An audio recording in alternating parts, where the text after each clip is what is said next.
Now, what happens, or the mic box isn't on. Oh my goodness. Hold on. What happens when we can't do our jobs right? All right. Okay, you guys, what happens when you compact sedans, very, very similar price point, with almost just about the exact same specs? Well, you watch this video to help you decide which one you should buy. Charlotte, what are we doing today? In today's video, we are giving you guys a full breakdown of the 2025 Kia K4 EX Plus and its sister vehicle, the 2025 Hyundai Elantra luxury trim. And we are putting these two vehicles head to head, talking you guys through some of the key differences in this vehicle and hopefully narrowing down which of these compacts you want to get into for your next ride. Now, there's only a $600 price difference between these two vehicles, and the more affordable one is probably the one you would least expect. It's the K4. So the K4 is priced at $27,995 Canadian at this MSR or at this EX Plus trim level, and the Elantra Luxury is priced at $28,599 Canadian, making it more expensive, even though it's on its last model generation for this model. It's not going away; it's just getting redesigned. Yes, you got it. And the K4 is a brand new vehicle in Kia's lineup. I think we should dig into this. I think we should go. All right, let's go. We'll start off with the Elantra first. So of course, this is a 2025 model. It got a slight refresh for the 2024 model year, and of course has been a carryover since. On the front end, you're greeted with full LEDs. So your daytime running light, your positioning light, and your main headlamp unit will all be a bold and bright LED. The front end styling is going to be drastically different on the Elantra. I do think it follows more of a sporty design on the front end. Very futuristic, lots of sharp lines, which is kind of Hyundai's thing. They like parametric lines on their cars. You also get a fair bit of blacked out or dark elements. So you'll notice both your grille and your surroundings are all finished in this nice satin black. You do have a couple more advanced safety functions on this vehicle too. So on this trim level, you'll get not idle stop and go, but smart cruise control that also transforms itself into highway drive assist. So it's a navigation-based smart cruise control, keyword navigation. This car has it starting on this trim level. That will adjust the speed limit based off the road that you're on, the highway that you're on, and of course the distance of the vehicle ahead of you. It'll take you to a complete stop and then right back up to speed again. This is actually an advancement from the K4 because the K4 has smart cruise control, it's just not highway based, so you do not get the highway drive assist. On top of that, there is a lot of other safety packed in the Elantra, so things like forward collision avoidance assist, that's going to work on pedestrians, cyclists, and of course other vehicles, as well as your lane keep and lane follow assist, blind spot detection, and a whole lot more that I'll get into later. In terms of powertrain, that's where things get very similar between these two vehicles. So I'll pop the hood. I'll only show you under the hood for the Elantra just because it's the same on the K4. Spoiler alert. Spoiler alert, it's the same. So both of these vehicles in their respective trim levels that we have here today are actually the highest trim level you can get while still getting our regular naturally aspirated 2-liter 4-cylinder. Any trim level above the Elantra will either have a hybrid powertrain or a turbocharged 1.6 liter. And keyword, hybrid is an option on the Elantra. It is not an option on the Kia K4. All right, let's pop open the hood and we'll check it out. So this powertrain is a 2-liter naturally aspirated 4-cylinder. Both vehicles will utilize multi-point injection as their fuel delivery system, and both vehicles have the same horsepower and torque numbers of 147 horse with 132 pound-feet of torque. So on a drag race between these two cars, it really comes down to how quick you are as a driver. Chances are you're not drag racing these vehicles. What you probably care about is the fuel efficiency. Now the Elantra, even though it has the same powertrain and the same size wheels, is actually going to be the more efficient of the two. It's rated at 6.9 liters per 100 kilometers compared to the Kia K4's 7.1 liters. Now that is a combined fuel efficiency average, so that is going to be both highway and city driving. However, you can get these vehicles very, very similar, also depending on how you drive. If you got a heavy foot, you can probably see that number do a little worse. If you're a bit easier on the throttle, you could see it do better. Both vehicles will similarly also have drive mode select, allowing you to put your vehicle in sport mode, smart mode, whichever mode you'd prefer, and that will change the throttle response of both cars and just a bit of the feel, so to make it more you. All right, let's take a look at the wheels. For your wheels on the Elantra, you get a 17-inch alloy with a nice dark graphite finish and some machine finished elements as well, with a nice Hyundai center cap. You get a Kumo all-season tire, just like our K4, but we'll talk about that in a second. And both vehicles will be front-wheel drive only. There is no all-wheel drive option between the two. When we move over to our mirrors, you'll notice we got body color with a turn signal indicator. and integrated blind spot detection on the actual mirrored portion. So that will illuminate that caution icon if there's a vehicle in your blind spot. Here's another win for the Elantra. It has a great function called digital key. That means you can unlock, start, and drive your vehicle utilizing your smartphone or smartwatch from your handle. So it works the same way Apple Pay would work in the sense that it's a near-field communication.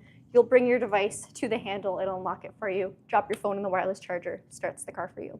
If you don't want to use that though, it's okay. You still have proximity entry, so as long as the key is on you, you can grab your door handle, either the driver's side or passenger side, to unlock the car. And then when you're done driving, press the handle again to lock it. Both vehicles will have proximity function. Sorry about that. Both vehicles will have proximity function, but only the Elantra will have digital key on these respective trim levels.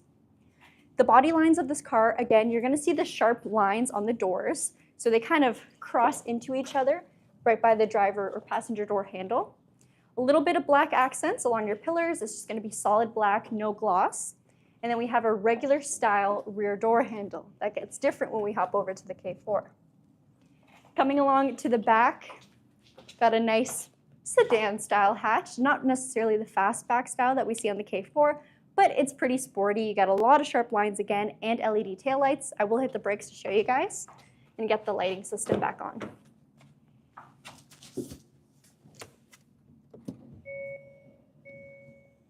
There you can see your brake lights.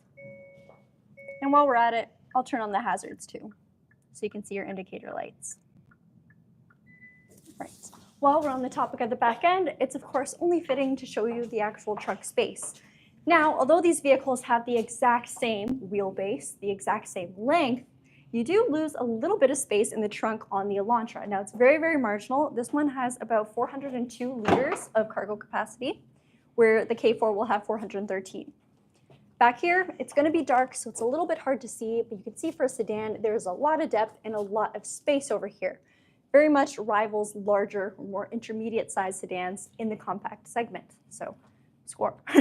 Underneath the floorboard, you don't have a spare, but you do have a mobility kit and 5 years of complimentary roadside assistance. There is space in there for a spare though, so if you do choose to buy one aftermarket or after your purchase, you certainly have space for it and it's not going to take up your actual cargo room. All right, let's close that up. While we're still on the topic of the back end, I just want to quickly talk about one of my favorite functions, and that is going to be the proximity liftgate. So there is a button here to release the liftgate if you just need it open. But you also have the option to simply walk up to the back end of the car. It'll sense your key in proximity and automatically open for you. It is manual to close it, so you will have to remember to close it. K4 also has that function though. Both cars have a 47-liter fuel tank, and again, this is the more efficient of the two. I did mention there's a hybrid for the Elantra. That is, of course, going to be an additional cost from this specific model. However, it shares all of the same functions, so when Charlotte takes you guys on the inside, just know if you're getting the Elantra hybrid, the interior will look the same. You'll get the same great tech and functions, just with a more efficient powertrain and a different suspension and transmission. Right. Is that all? Yes. K4's time to shine. I'm just going to get the lights on, and I'll meet you at the front, Charlotte. Sounds great. From here, you can take a look at a little bit about this paint color. This is our azure blue. Yeah. Looks absolutely striking. So fun to have a colored car today. On the topic of paint, I love the azure blue, but you guys know me, I'm a big green fan. This is a gray that's actually green. It's called Amazon Gray. I really do love a paint color that has some depth and changes depending on the lighting that you're in. So I do think Hyundai deserves a win for their paint colors, just this one specifically. But the K4 comes in a bunch of different options, so it's personal preference there. Front end, vastly different. So the K4 has a very, very bold and very, very different front face. I love the daytime running lights. So one thing Kia does and Hyundai doesn't really seem to do is have ambers for the daytime running lights. Bold, striking, still gets the point across. Those will also be your indicator or turn signal lights. So again, very, very visible. For the main headlamp, it's vertically stacked and full LED, just like the Elantra. Fun fact, both of these vehicles offer LEDs standard in the cars. So if you're getting the base model, I was about to say Forte. If you're getting the base model K4 or the base model Elantra, you'll still get LEDs. On the front end, you'll notice we again have a radar plate. This will give you smart cruise control. It's just not navigation based. So it still takes you to complete stop if you hit stop and go traffic. It just won't know if there's a big bend in the road that you should slow down for or what the speed limit of the exact highway that you're on is. So it's all up to you as a driver to set that. On the front end, you'll notice a little bit less of those dark elements, and we got a little bit more metal accents. Matches perfectly with the Kia emblem though, so I think it looks great. We also get forward collision avoidance, just like the Elantra. This one is going to be a bit more advanced though, so it is forward collision avoidance 1.5, which does have a little bit more of a security range to scan more potential, I don't want to say impacts, but accidents that could happen. So both of these vehicles though, they will take corrective action if there is a risk of a collision, provides you with a warning in the cabin, and if you don't hit the brakes, the car will. Same thing, it also has steering assistance, blind spot detection, and more. Let's take a look at the wheels now. So maybe we'll go to this wheel, just like what we did on the Elantra. So a 17-inch alloy is also standard on the K4 EX Plus. Very nice design. Instead of the graphite that we have on the Elantra, this wheel is finished with gloss black, and then we still have the machine finish. Same thing, Kumho tire. It's an all-season tire, and it is front-wheel drive. Both vehicles also have ventilated disc brakes in the front, which are larger, and solid disc brakes in the rear, so disc brakes all around. Coming along to the mirrors, again, body color with an LED turn signal indicator, a little bit of black plastic on the bottom, and your blind spot detection on the mirror. Your door handle will look a little bit different. We still have a proximity function, just no digital key. So in order for me to get into the car without digging for my keys, I'll simply press the button here to unlock my car, and then press it again when I'm done driving to lock it. Both vehicles also have push to start, but Charlotte will talk more about that later. This is very different. This is our rear door handle that is pillar mounted. So on the Elantra, of course, it was in its more normal space. Same operation, you can still get in the car. There's still a door handle, it's just in a different spot. The K4 is wider, so it's slightly wider than the Elantra. That's really the only dimension difference on the exterior. You really notice it when you get to the rear quarter panel of the car, and you'll see it kind of has flared out hips. Definitely gives this vehicle a bolder look in my opinion.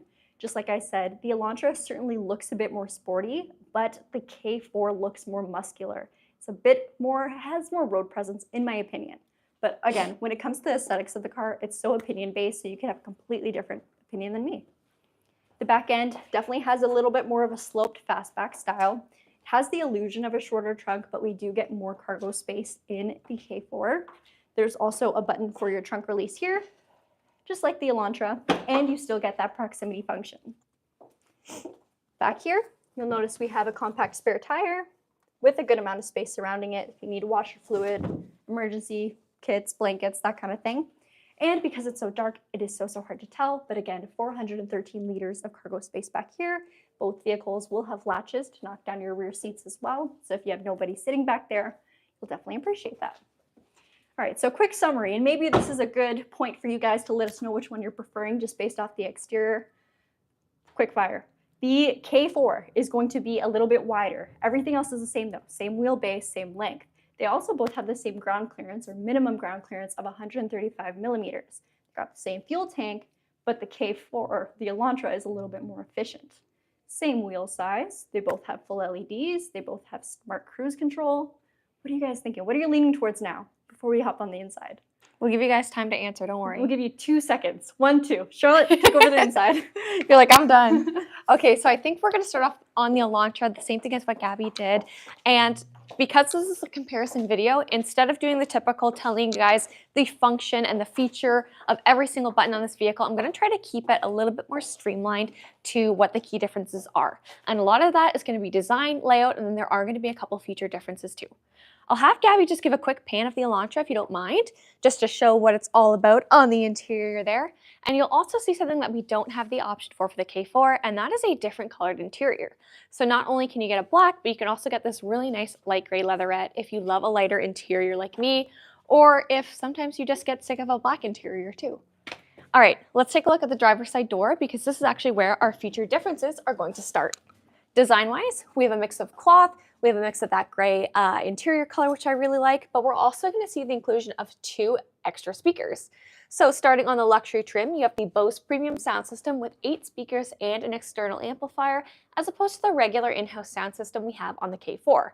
You're also gonna have 1 driver window with 1 touch and obstacle detection. Another one of our main feature differences has to do with the seats. Now, I already mentioned that these are a leatherette. This is going to be a 6-way manual adjustable seat. So I'm still able to adjust my height. I'm still able to adjust my backrest as well. But the K4 is going to look a little bit different, and we'll take a look at that in a couple minutes. But other than that, it's really going to come down to the dash and to the display. So I think I'll actually have Gabby come around now for sure, because then we can talk about this and the mid-center here.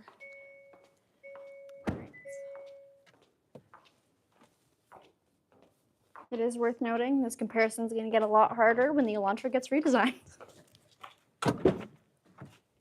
Okay, your seat. Do you want to tell me about it? Yes, so we have a manual adjustment in the same beautiful light leather as Charlotte's driver's seat, but there is no height adjustment. You got backrest, and of course you got your distance, but no height adjustment. So 6-way manual versus 4-way manual adjustable seat. Also, sorry, quick interruption. I just saw Japan Quake is on. Oh my goodness, it's been so long. It's been a long time. It's so nice to see you. Or you see us, I guess. Yeah. All right, so let's talk about some feature differences and some styling differences. Steering wheel obviously are going to look different, mostly being the fact that this is the Hyundai H on the center, but also we have a little bit of extra spokage here too. Both of them are going to be leather wrapped and heated. On the Elantra, you're going to have dual larger screens. So you're going to have a 10.25-inch screen for your instrument cluster. And from there, you're still able to use the same button to go and cycle through the screen to give you some different displays for your multi-way trip computer. You'll also notice the fact that this has integrated navigation, which is going to be one of those key differences between this and the K4 if you like relying on the manufacturer's navigation. Also, you'll notice something about the software. The software is going to look a little bit different. So even though it's completely digital here, it's going to look different than what we see in the K4. As we move over to our media screen, it's another 10.25-inch screen. So for this software and for this generation, 10.25 inches is the maximum size. And from here, again, you're going to be able to see all of your key elements, like that navigation I mentioned, and your phone projection. For phone projection, because it's that bigger screen, we're going to have a wired connection. So wired Apple CarPlay or Android Auto for any form of connectivity. Of course, you are still going to have Bluetooth, and this trim is equipped with Hyundai's BlueLink, which is going to be their telematics system. However, that is a feature, the Kia side of things, that is standard on the K4. As we move down, our climate controls and our media controls are going to look different. Personally, I love this look. I love the mix of real buttons and dials, and the inclusion of the dual zone climate control as well. Both vehicles are going to have heated seats and that heated steering wheel like I mentioned, and both are going to be equipped with a wireless phone charger as well, which it's a little bit dark, so you may not be able to see it, so just take my word for it that it is there. Design-wise, again, going to look very different. We have this wall between you and the passenger, but I think that that really emphasizes just the driver focusedness or sportiness more so of the Elantra, which I feel like this trim really does have, even though it is called the luxury trim. I think that the Elantra is overall quite sporty when you're comparing it against the 2-liter K4. Okay, drive mode select is also going to be here. It looks a little bit different than the K4, but you still have the option for normal, sport, and smart, and each of them are going to go and change the display for your cluster. Both vehicles are equipped with a backup camera with dynamic guidelines as well. And then also we're going to see things like our electronic parking brake and auto hold. We have, yeah, located right there, sorry. It's hard to film these kind of buttons because sometimes the actual icon doesn't show based on the lighting. Oh, I know, and it's so bright too, like the lighting too. We have very deep cup holders. We're also going to have your center console with a decent amount of hidden storage space. And then up top, we've got a sunroof. Woohoo! So just a normal power opening sunroof with that shade as well. So the nice thing is that it is giving you, that nice full width at the front end here.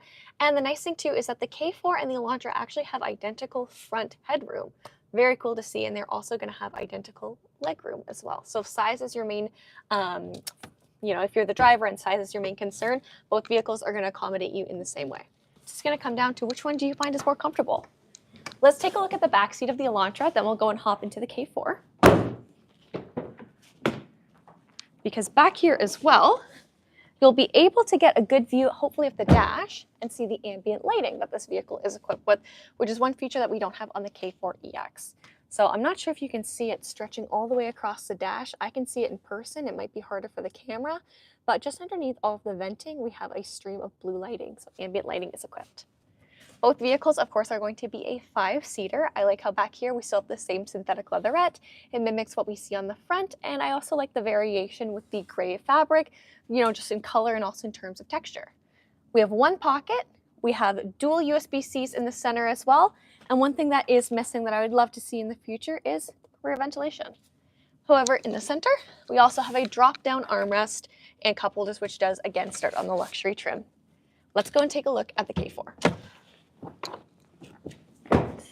And then, of course, we are a real dealership, so if you ever wanted to test drive both these cars back to back, come on down, Brantford Kia and Brantford Hyundai. Wow, both in the same city, and they're only like 10 minutes apart. Less than, probably.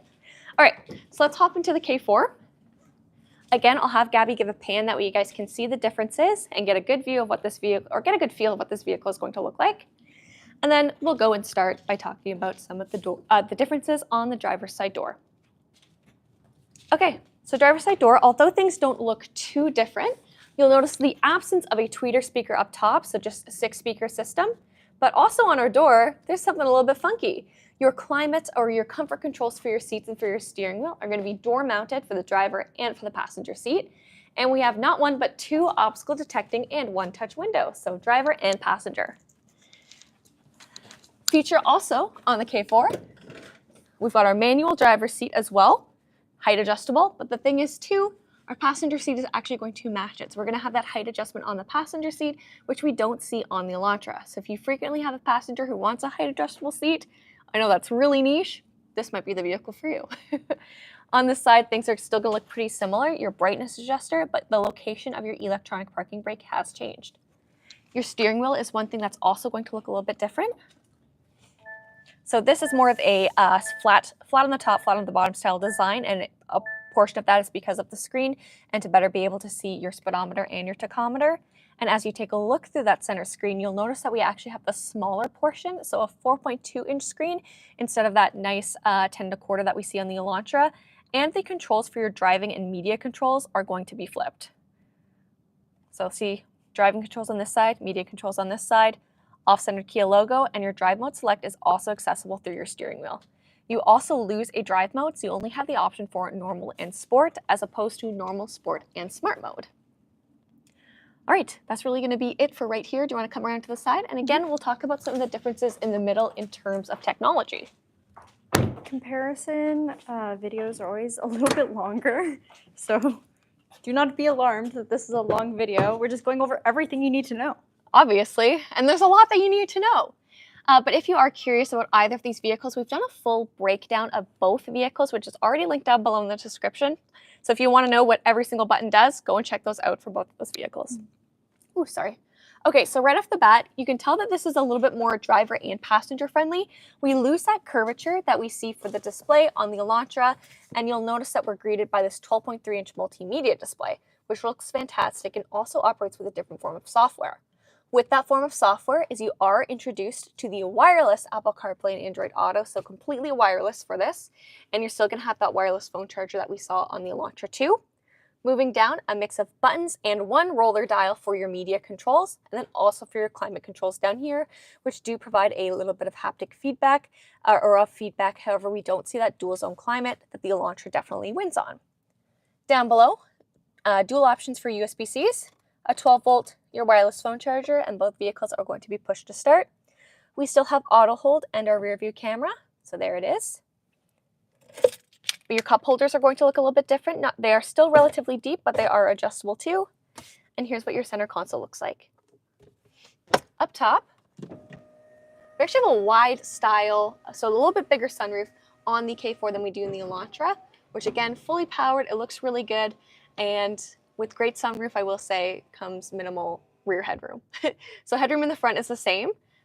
However, headroom in the rear, you are going to lose about 5 millimeters in the K4 than you would in the Elantra. But again, great amount of features here. This vehicle looks good. It's definitely sharp. And let's take a look at the back seat too for our comfort features there. In terms of safety, the K4 has the advantage where it's a completely new model and it, was redesigned. Well, really introduced for 2025. So in terms of safety, it is going to have a little bit more interior safety. This vehicle is equipped with 8 airbags as opposed to the 7 on the Elantra, and you also have rear occupant alert.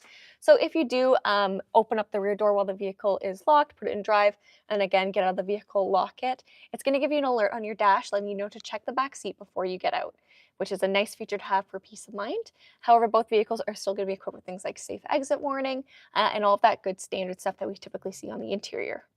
These seats are going to look a little bit different. They're going to double as a coat rack and a bag holder. And some of the amenities that I really like back here is the inclusion of that rear ventilation. And we still have the dual USB-Cs. But we have no drop-down center armrest. So that is something that we do lose, and you actually have to go up another trim for it. However, like I said, legroom is going to be identical. I think the Elantra wins in the option that you can choose for a lighter interior, but it's hard to tell in camera, but this car actually has a two-tone interior. You'll notice the headrests over here are more of a black, and then the inserts and surrounds are a lighter gray. Yeah, they're definitely darker. I think it looks even better in the front, where this is where it's really hard to tell the difference. But the seat outer trims are black, the inserts are gray, giving it a little bit more of a sporty flair. So this one you get the dark and light approach, but that's the only approach you get. Whereas for the Elantra, you can get light or you can get dark. But so they thought, why would we make people decide? I know, it was like, mix just give them both. Okay, I'm gonna close this up. I am wearing a mic, so be warned, because I am gonna drop it. Headphone users, I'm sorry. There we go. So, quick pros and cons list.